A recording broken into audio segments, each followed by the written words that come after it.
میں زحمت کلام دے رہا ہوں جناب جان ایلیا کو۔ جان ایلیا تشریف لا رہے ہیں۔ میں بھی بہت عجیب ہوں، میں بھی بہت عجیب ہوں، اتنا عجیب ہوں کہ بس خود کو تباہ کر لیا اور ملال بھی نہیں۔ ایک نظم پڑھ رہا ہوں، نظم کا عنوان ہے شہر آشوب۔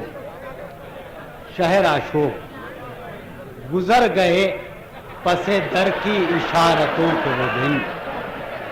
شہر آشوب آپ کی فرمائش ہوئی کی جزء گزر گئے پس در کی اشارتوں کے وہ دن کہ رقص کرتے تھے میخوار رنگ کھیلتے تھے۔ گزر گئے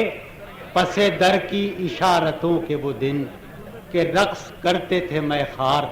رنگ کھیلتے تھے۔ نہ محتسب کی تھی پرواہ نہ شہردار کی تھی، نہ محتسب کی تھی پرواہ نہ شہردار کی تھی، ہم اہل دل سر بازار رنگ کھیلتے تھے۔ گزر گئے پس در کی اشارتوں کے وہ دن، غرور جبہ و دستار کا زمانہ ہے، غرور جبہ و دستار کا زمانہ ہے، نشاط فکر و بساط ہنر ہوئی برباد، نشاط فکر و بساط ہنر ہوئی برباد، مقدسان زمانہ پہ حرف گیر ہو کون، مقدسان زمانہ پہ حرف گیر ہو کون، یہ ہیں ملائکہ اور شہر جنت شداد، یہ ہیں ملائکہ اور شہر جنت شداد، ملازمان حرم نے وہ تنگیاں کی ہیں، ملازمان حرم نے وہ تنگیاں کی ہیں، فضائیں ہی نہ رہیں رقص رنگ و بو کے لیے، فضائیں ہی نہ رہیں رقص رنگ و بو کے لیے، یہ انتظام تو دیکھو خزاں پرستوں کا، یہ انتظام تو دیکھو خزاں پرستوں کا، بچھائی جاتی ہیں سنگینیاں نمو کے لیے، بچھائی جاتی ہیں سنگینیاں نمو کے لیے، اسی خلش میں ہیں پیہم جمال کے دشمن، اسی خلش میں ہے پیہم جمال کے دشمن، جو سوئے رنگ اٹھے اس نظر کو گل کر دیں، اسی خلش میں ہے پیہم جمال کے دشمن،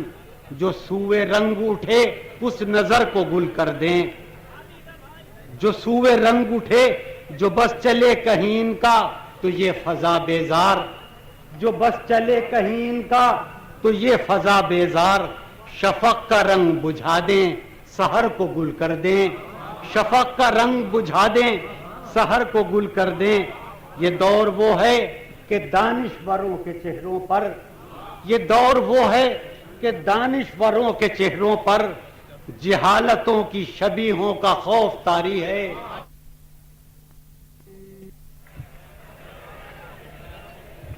جناب جان ایلیا